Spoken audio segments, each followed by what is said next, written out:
Everybody, it's Richard Harris and Scott Leese. Well, actually, Scott's not with us today. He had a little bit of a financial emergency. Don't worry, he'll be just fine. Another exciting edition of the Surf and Sales podcast brought to you by Lead 411, Find 'em, Perception Predict, Gong, and of course, our good friends over at Vidyard, who are our recent sponsors. So thank you to them for supporting us, and check them out if you don't know them, particularly Find 'em and Perception Predict, as we move into the AI space and really understand what it takes to find the right salesperson and how important that is. Both those guys have a very different and unique approach to helping you support that. And in some cases, it's prior to the job search. In some cases, it's with the team you have. How accurate are they going to be? Without any further ado, I want to introduce our special guest, who we've had to reschedule a couple of times, so we're not doing that today. It is Thibaut Souryis. Yes, it sounds like Miley Cyrus's cousin, but unfortunately, unless someone knows otherwise, he's not part of the Cyrus family. And also Billy Ray, Billy Ray's just as good. He came along before she did, and Thibaut is not, sporting the mullet. Thibaut, do you know what a mullet is, by the way? This amazing haircut from the 80s, right? Exactly. So, it still exists. Don't you worry. Don't you worry about that. So Thibaut is the founder and a really smart sales guy of SalesLabs. And I'll let him explain what that is. But Thibaut, welcome to the show. Thanks for having me, Richard. Really happy to be there. Yeah. So you're normally based in Berlin, Germany, but where are you now? I'm right now in Irapuato, which is a town in the center of Mexico. Okay. And what's got you in Mexico? So my fiance is actually from Mexico. Okay. Also the co-host of the B2B sales podcast that we host together. Yep. And so we said, in Germany right now, there's lockdowns everywhere, and Berlin is pretty cool, but not really in winter when you can't do anything. So we said, why not go to Mexico, work from there? We have the family there, some space, because Mexico is open and there's no quarantine. So we just thought it would be a great thing to do, and that's why we're here. That's awesome. That's really, really great. So tell people a little bit about SalesLabs, not from the sense of pitching. We know you're not pitching, but it does help folks understand where your perspective comes from. And by all means, if someone does need their support, check them out, but give people some perspective of where you're coming from. So basically, SalesLabs is a company I created 2 years ago, and it's the results of actually 2 years figuring things out in sales. So I've been in sales for since I'm 15, basically selling airplane cleaning services. But SalesLabs, I really focus on training and coaching tech salespeople to actually generate more opportunities. And so the idea is really a focus on sales development and starting conversations, especially if your customers are on LinkedIn. So it's really what I do. I do that through different programs. But that's really, the way I do that. And my main focus is really around sales development. And it's actually something I came up with stumbling on your profile last October. I remember I didn't have a brand or anything. And then I was like, okay, this guy is like producing so much great content. And then I was like, okay, I'm going to do the same. So I produced, I produced a ton of free content. I have a podcast, some webinars and things like that. And really my idea is just to make sure I help people sell on LinkedIn, because a lot of people are complaining about this connection request where you pitch and connect. And for me, I like to be on the other end of the spectrum where I always talk about solutions and tactical advice. And that's really what I try to help people with. That's great. I'm going to just quickly walk through your history, because I think you have a really unique background from a sales perspective.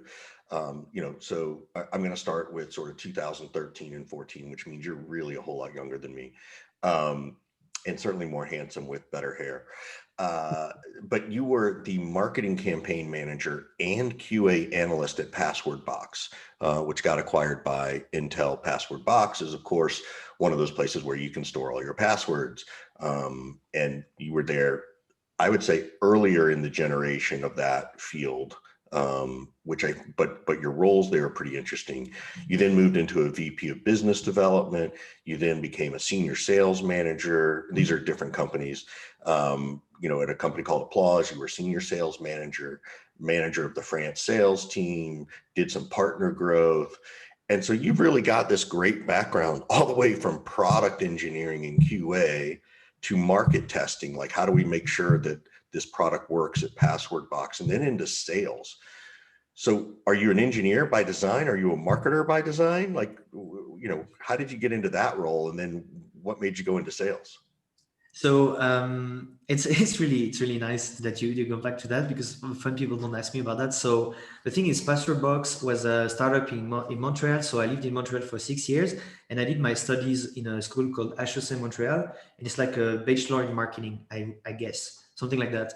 As you can see, I kind of forgot all about my education, but I was like partner in this kind of company called Buddy Pilots, where I was VP of business development, which actually I thought business development sounded cooler than sales. So that's why I picked this, but I had no clue about sales. And so I was in this company and my partners were working at Passwordbox, and I was finishing my studies and I was looking for a job. And so they say, hey, we need a QA manager, which means like someone who's just going to find bugs. And I say, okay, yeah, why not? So I joined the company.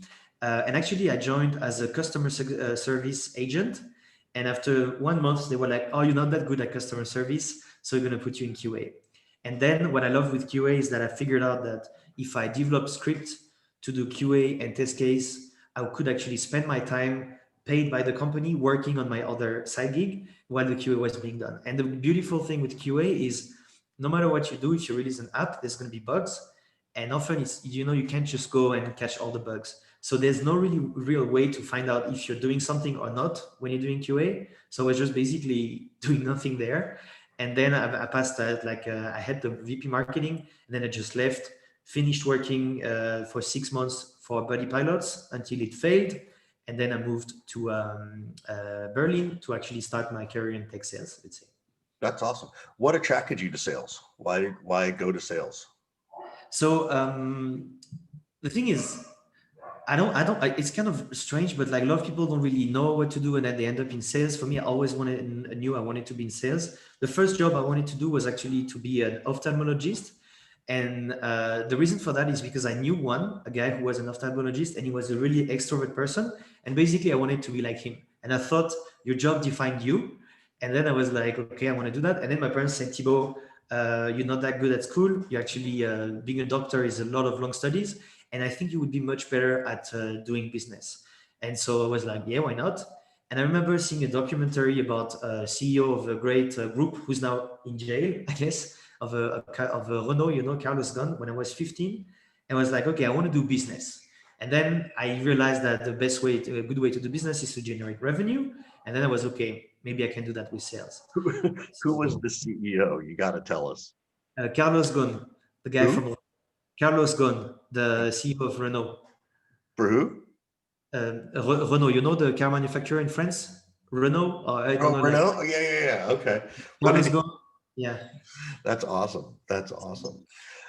Just out of curiosity, you're from Berlin. You've lived in Montreal. You are now living in Mexico. How many languages do you speak? So I speak, I would say 3.5, we could say. So French is my mother tongue because I was actually born in Geneva, but my parents are French from the south of France. So French was my mother tongue. I speak English. I speak German, I would say good level. And now I'm kind of forced to learn how to speak Spanish with my family in-law. How do So you, go ahead. How do you, what do you think about knowing so many different languages has helped you in business? Right? Aside from just the communication factor, like I can have multiple conversations with different people, but is there something deeper than that that people may not understand or know? I really love this question because it's something I'm thinking about a lot. I just think it brings you like different perspective and different dimensions in your life. So it's just like if you see a 2-dimension thing, then you add another language, you'll see a third dimension. And so what's interesting is culturally, you understand a lot more things. Just for example, I have friends who are only speaking French. They don't speak English. And I'm thinking about all the knowledge you have in English that you don't have in other languages. And so, for example, I'm watching a series on Netflix called Last Chance You, which is like... I love that. That's one of my favorite shows.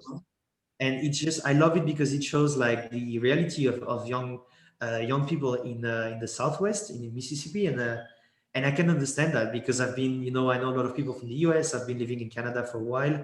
But if you go and you're just speaking French and maybe you take the French translation, which must be weird, you won't really understand what it is, what's the reality of that, and how life is over there. So I think having these multiple languages gets you to first understand cultures, and then you kind of have this feeling where you don't feel anywhere at home, but you feel everywhere at home. Right now, I mean, like in a really, let's say, wild neighborhood of Irapuato, which was, I think, the sixth most dangerous town in the world last year. And it's like there's dogs everywhere. It's kind of very strange, but I feel home. It's really strange, and so that's what it brings, is a lot of nice understanding of different cultures, and this feeling that you kind of home everywhere. So it's pretty nice. Yeah, so it certainly gives you a comfort level. Just out of curiosity, ever been a part of a conversation where they spoke in a different language and they didn't know you were listening and you were able to understand? Yeah, very often. So what happens in Berlin, in the U-Bahn, in the metro, a lot of people are either French or Spanish, and they speak sometimes, and then they think no one around them speak like everyone speaks German, which is very dangerous because most people don't really speak German in Berlin, and so you hear what they say. But very commonly that happens to us with my fiance, where we speak in general 3 or 4 languages, and so sometimes we speak in French, and when I'm really annoyed, I will speak in French. And sometimes I say, "Oh, yeah, the person around me was just said something in French, so they understood everything I was saying." Has it ever happened? I think I'm asking more interestingly, has it ever happened in a business meeting? I'm in a business meeting. Um, I had a lot of people where we both knew we were French, but we spoke English, and then like it's just easier in English often. For some people, it's not, but if you're into this kind of international setup, you will actually speak a lot of English. It's going to be much better in general. Got it. So not too much. Got it. What's it? Where are most of your customers these days? Are they in the States? Are they in Europe? Where are most of your customers? So they're mostly in Europe right now. I'm trying to also work with the US, but the thing is, what I found is in business you tend to attract people who are similar, who kind of look like you or think like you. And what I found is I'm typically an example of a guy who's international. So I find a lot of people are actually having France, Germany, in UK, in Ireland, Spain, but often people who came from different backgrounds and walks of life. So yeah, that's mostly in Europe, working with the US, but mostly in Europe. Yeah. What are 2 or 3 things that Americans should know when we're selling into Europe? And I can also understand that, Germany will be different than France.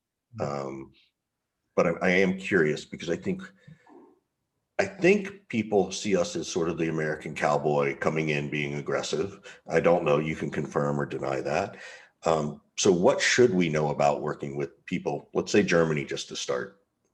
So Germany is a very tough one because Germany is like most of the wealth or the money comes from what we call the Mittelstand, which is the equivalent of it's small businesses that are family owned, and they are basically not so much on internet. They don't really speak anything else in German.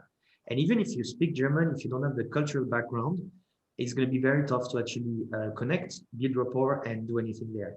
So what I would say is, like, unfortunately in Germany, if you want to go and really expand, you need to hire someone who's German, and that's why if you speak German and you're in sales, you're really in high demand. So you're gonna get like really highly paid.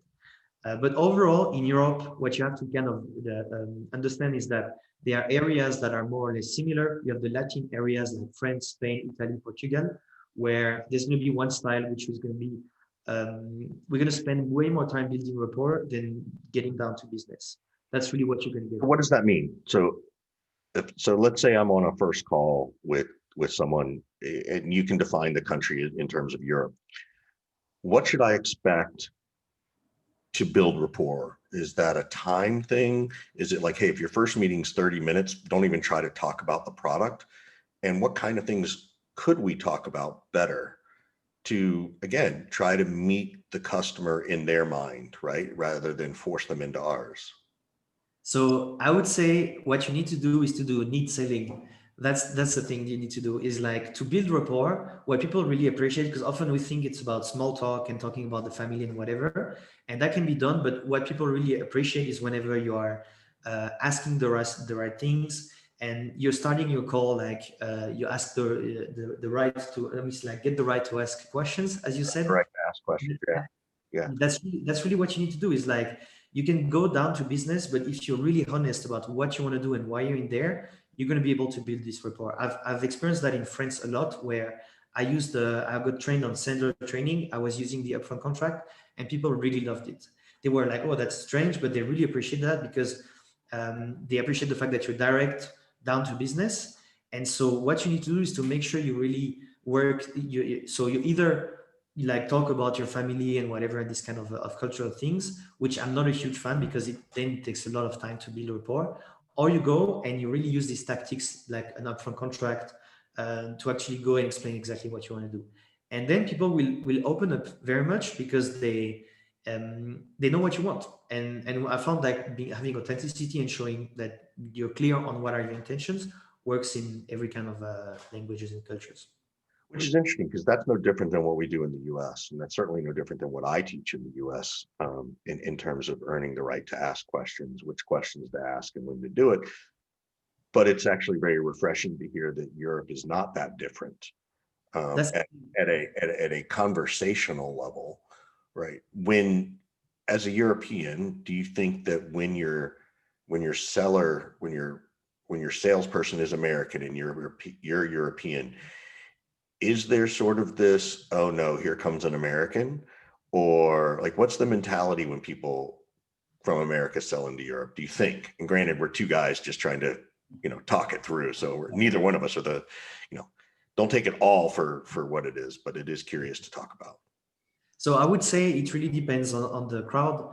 I would say if you're international, you speak good English, then people will be neutral. It always depends. Like if we both are in business, it's because most salespeople are actually doing things wrong and they are pitching like crazy and they are just like they don't really understand exactly what they need to do to kind of build this rapport. So if you go and people are gonna start pitching and talking about the features and all of these without asking questions, we will be okay. The cowboys are trying to sell us something, and then all the cliche will kind of come up. But I think it depends. For me, whenever someone from the US is trying to sell me something, I really appreciate it because often they are trained really well, and they ask good questions, and you have like you get this impression that you're not being sold something, but you're really thinking, reflecting, and you're being the person is being consultative with you. So I think it really depends. But if you have someone who's French and doesn't speak good English, they will definitely have a hard time building any rapport with you. And then they will be like, "Oh, okay, the Cowboys are here." And for me, that's something I've experienced personally when I was working at my previous company. The CEO came with me and he was in Europe. He said, "Okay, book some meetings with customers." We went to customers, and then he pulled out his slide, and then he was just like talking forever about the grand vision and how amazing it was.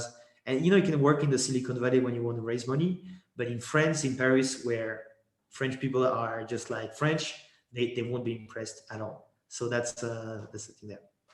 So do you think that it, again, these are cultural biases that I have. So maybe the cultural bias is on me, as well as other salespeople. I don't know. Do folks in Europe take longer to make decisions than folks in America when it comes to purchasing software or services? Or no, not really, Richard, if you've done the right thing and you've done an upfront contract and you've been very direct?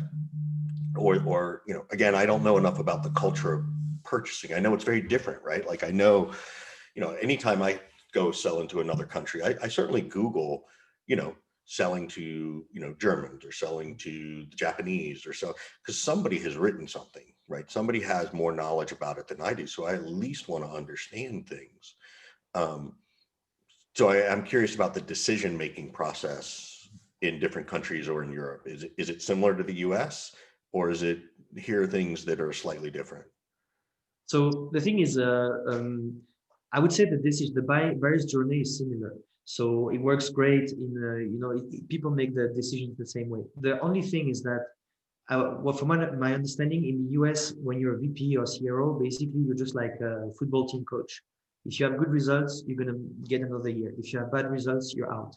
In Europe, it's harder to fire people because of the rules and laws for that. So there's less urgency to make sure things are moving. So it's very common to actually see things moving really fast in the US or in Asia.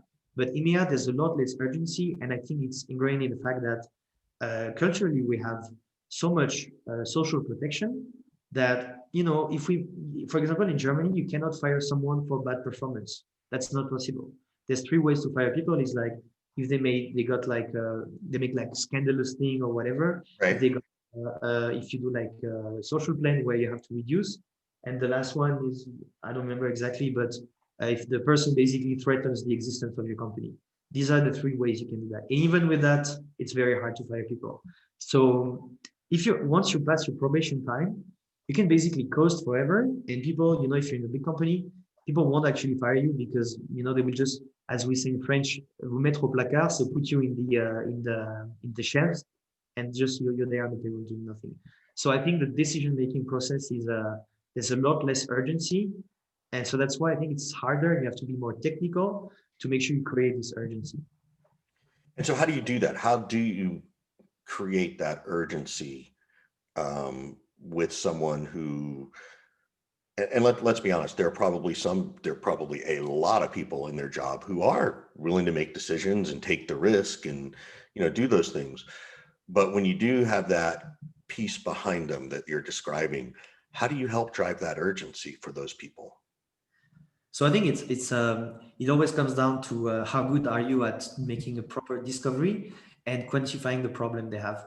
So if you can put like a number, a value in euro to the problem they have, and you can make them realize that, then you can drive urgency. I think it's the same everywhere. But if you see that, for example, they will, you know, like they have this strategic initiative they need to take, and if they don't take it, they're going to potentially miss on 10 million revenue, then you're going to get this urgency.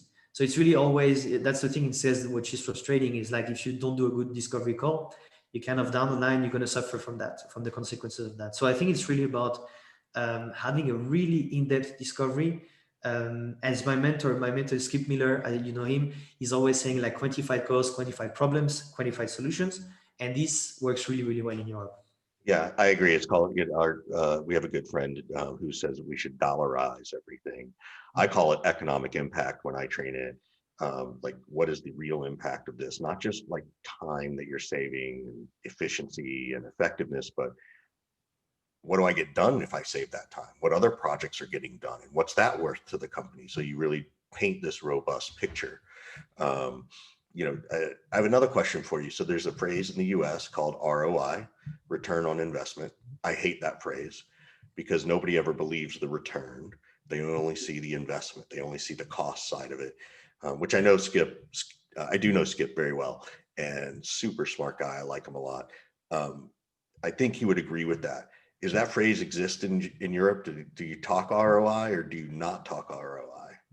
Yeah, we talk about that all the time, and people are always asking what's the ROI, and I think as you said, I think it's very overused sentence, and often it's the thing is what I believe is it's mostly subjective. You know, Mhm. what you Yeah, get is very subjective, and even if you have an initiative and it's really clear, you can't really calculate the ROI. It's impossible. So you see these kind of Gartner reports where you say 200%, whatever thing. So I think it really depends, but um, we use that a lot, but people are not really impressed by it. got it. Got it. What happened? I asked you about. So I know we had no agenda to really sort of go into this conversation, but it's rare that I do get a chance to talk to someone with this background, and it's really refreshing because a lot of it is, hey, it's still the same thing, a good conversation, make sure everybody's feeling honest, right? You're building trust along the way. But then there's these cultural pieces around it, like, job security that can slow the process down. So I love that you've shared this with us, and I think it's really important. What other things should I be asking about trying to break into a European market or sell into a European market? Okay, so you want to know what are the kind of cultural factors you need to know about, or yeah? Whatever you think we should know, you tell Okay. us, because we don't So, know. I don't know. yeah. So what I would say is based on my experience working in different kind of geographics in Europe. If you look at France, for example, what you need to also understand is the cultural, like the political system and the kind of history of countries. In France, for example, We had kings until the revolution in 1789, and then we have a president that has a very strong power. So French people will always say we hate having a monarchy and everything, but we need a strong leader. That's the thing in France, and you can see that in big companies very often, where you're gonna get like some kind of committees or whatever, but there's gonna be one person who makes decisions, no matter what the other people are thinking. So if you that's very common in Spain, France, and Italy, where people make very strong decisions, and there's one person at the top who decides for everything. And so that's very common, and that mimics a lot the political system in France. Then you have places like Norway, Finland, all the kind of Nordics places where people will actually make decisions in committees, and they will have everyone around the table, including the intern, having to say yes to move there. So that's a style you need to have. And then you have something you need to check in Benelux, so Belgium, Netherlands, and Luxembourg. These are great places to make business because they have a lot of money, but they are insanely hard to deal with. So the people from Belgium, for example, are great because they are extremely friendly. I went once on site with a friend, and me with a colleague, we went work for 2 hours with a customer, the prospect at the time, and we went for lunch, and then we had drinks for the whole afternoon. We were best buddies forever. The guy brought me to the airport and everything. He never signed anything, and a lot of people, he does that with everyone. And this is very common in Belgium, where people are super friendly, but they never show you the money. And in Netherlands, they are really not friendly. And yeah. So let's go back to let's talk about a couple of those. So let's go back to I think you said it was France, where there's still always ultimately one decision maker, right? Yeah. You could still have the committee who weighs in on what to do. I assume that ultimate decision maker, are they part of the entire sales process, or do they come along at the end? No, you say this thing where you say authority, access to authority. That's what you Right. say. It's exactly that, where you never know who they are. And at the end, for me, it was a deal with Accor Hotel, and the person who made decisions, I never know about her until the end. And So she's not. so how do I navigate that, right? So now I know that we've shared this with a lot of people, and it's very similar in the States, right? Similar process, but there's still a personality, cultural piece that's different, it seems like. How do I then navigate that team to support the purchase with this ultimate decision maker, right? Like, what is that ultimate decision maker, do you think? What's going to drive them to make the decision based on what the team recommends? So good question. I think it's going to be often some will trust their teams, and they will just say, okay, send me they will have a budget. I think for me, based on my experience, what will make them make a decision is like, do we have remaining budget? Is it something the team is believing in? And like that's something that I would say that's the way you do that. But to help navigate there, what I would say is important is to find out really who's the real decision maker. And what I found is a great way to do that is to ask for confidential information. So whenever you ask people to do homework in the sales process, and they say, okay, what are your key initiatives for Q4 or Q3? And then people will say, oh, I can't tell you that, you need to sign an NDA, blah, blah, blah. You're talking to people who do not make decisions. But whenever someone is actually showing you everything, you're talking to a decision maker, and you build some trust. So that's what I would do, is always to make people work for you instead of you working for them. And it's easier said than done, obviously, but having people do some homework and get them to work for you, I think is a great way to kind of like climb up and see, like understand and map what's the account and who has power and who has not. That's what I would say. Which again, also very similar in the US. What in Europe, and again, let's say in this scenario, you've gone in, you've pitched, but the ultimate decision maker says no, right? Can you come back to them at some point? Not immediately, right? But could you come back to them in 6 months or a year? Or once that decision maker says no, they're never going to look at you again, do you think? No, I don't think you can't come back. I think it's important to actually come back every 6 months until, because it's a no for now. And there are many reasons why it can't happen. And often the thing is, at this level in France, people often change. So the decision maker can change in the organization. So what's going to happen is we have this thing in France where the CAC 40, which are all the 40 top companies that are publicly traded, their bosses are very close, and there's a lot of conflict of interest with governments and all these things. So in these kind of companies, it's very political. So you have a lot of things moving, and so you can come back obviously, but yeah, you have to understand that too. What does it mean to understand that? What does it mean when you say there's all these conflicts of interest? Again, So I'm trying to give perspective to the American sellers into Europe. So, for example, in France, we have a lot of like publicly traded company that are owned partially by the French government. So, I mean, the French nation, like SNCF, the train railway thing. And these companies are huge employers. They have huge amount of money, and the money comes a lot from actually people who pay taxes. And so, what you have to, it's often like it's a very political topic, but what you will get is some laws will be made to actually promote or help these companies have a dominant position on the market. And so these are things you will have. So when you work with these kind of companies, you will often have like, let's say, a tender or a request for proposal. And there are scandals that have like I'm for me a request for proposal is always something I don't like answering, because I know if I'm not the one making it, I'm going to be used as the Yep. third wheel, the fifth wheel. So yeah, that's the kind of thing you have to see, is like there's a lot of corruption that has also been in history with these kind of things, and that's also very common in France. Well, let's shift to a different group. Like so you'd also mentioned there were two other groups in terms of how they make decisions. One was this sort of, not quite an oligarch, but that's kind of what it feels like, right? Which is the popular word these days. But then you have these decisions where it's committee driven all the way to the intern, right? How do you help navigate that decision making process? And do you see it in your perspective that, you know, let's say there's seven people, if 4 out of 7 like it, will they purchase, or does it need to be 7 out of 7? Like you really got to get everybody on board. Yeah, so I'll take the example of if you're selling, let's say, a technical solution to a CTO, which is I think one of the toughest sale you can have, because often what's going to happen is you're going to have the CTO who's going to be your primary target, I call that, so the person who signs at the end, and then you're going to have, let's say, a head of mobile if you're selling an SDK solution, who will be your champion, very enthusiastic with what you have to do, and then you're going to get like an influencer pool, which is an amount of people who will be involved in the decision or in working with that. And often it's developers.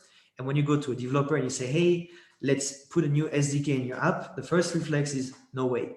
And they kind of like, I don't know why developers have so much power, but they can veto everything. So if the CTO and the head of mobile are really excited about that, if a developer says no, they won't be able to do it.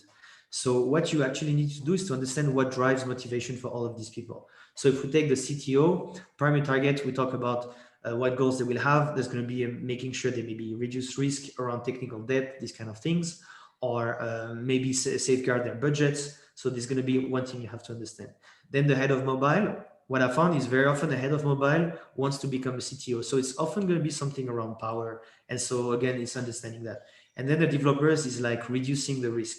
Like, will the app, if I put this SDK, completely be messed up, or is there like some good like how you call that, protocols around building this SDK and implementing it in this app? So I think it's really about understanding how to talk to all these people. And again, I'll come back to a skip kind of metaphor on that, is that you have to speak different language. You have to speak Russian with Russian, Spanish with Spanish, and Greek with Greeks. And so that's really understanding what are the motivations of these people, and making sure you address that during the sales process. It's awesome because again, like it's the same thing here, right? We should be doing the same thing. Like it's almost like it's better defined and refined as opposed to sometimes how we sort of go in aggressively. But it's the same thing. So it's super interesting. There was a third group. You said there was sort of this, top down approach. There was this, everybody makes a decision, the collaborative decision. You said there was a third way that people make decisions. I can't remember which one it was. So I was talking about France, which is like top down, then the community in the Nordics, and then I was talking about Benelux. So the thing is, I've not been very successful selling in Benelux, so I can tell you like the symptoms of what happened. but I've never really been like good at closing anything there. Or I closed a bunch of things, but I had like no clue how it happened. What I've noticed is that often, especially in Netherlands, I don't know, a lot of French people don't like people from Netherlands. For me, I personally love them. I don't know why. But often what I found is culturally Netherlands, and my explanation would be that it's a small country that is under the water. The only way for them to be able to kind of like grow and thrive was to do kind of trade with people, buy stuff cheap and sell it for a lot of money. And so they are really good at bargaining. So whenever you talk, they are very aggressive. And I found that it's really like you go into emotional situations very easily. And then it's like, why is this person like angry at me? And it's just like, that's the way they make business. They do business. So I don't know really so much about the decision-making power, but I know like the way it feels when you sell to Netherlands. It's just like, it's very stressful. That's awesome. Thank you for sharing all that stuff. This has been super, super fascinating. And we're at the end. I got one more question for you, but again, a quick shout out to our sponsors of Vidyard, Lead 411, Find Them, Perception, Predict, and Gong. But what can we do to help you, Thibaut? How do we help you? So the way you can help me, for me, if you help me, is because you help me help sales reps actually sell more. Yeah. So one thing I can talk about is I have a sequence like which is called the Ultimate LinkedIn Outreach Sequence, which is like a 10-page PDF where I show people how to build a cold outreach sequence in 5 steps on LinkedIn.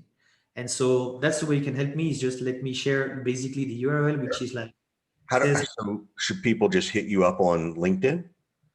They can hit me up on LinkedIn, but the best is if they go to saleslabs.io. So it's SALESLABS.io/ULOS. If they do that, they will see the sequence, and then they will get a ton of like value and be able to. Say it again a little bit slower, because particularly for me, who has a hard time with accents, So say it again a little slower.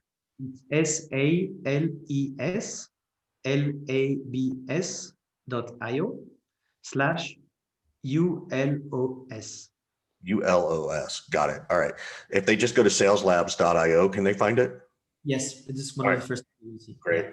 Thank you. So Thibaut, man, it's great to catch up with you. Thank you so much. I appreciate, you working with us as we rescheduled a couple of times, but we're so glad to talk to you. And thanks for sharing this insight, because I don't think I've ever seen or read it or listened to it in such a concise manner. So I think it's helpful certainly was for me, but I hope it's helpful for the people who are listening. Thanks a lot. And I mean, one last word is basically humans are humans, and they make decisions. If they're American, French, or they kind of like all make decisions in the same way. There's cultural changes, but you're selling to humans. So if you're a human, you should figure it out basically. That's awesome, man. Thanks, Thibaut. I appreciate it. Thanks so much, Richard.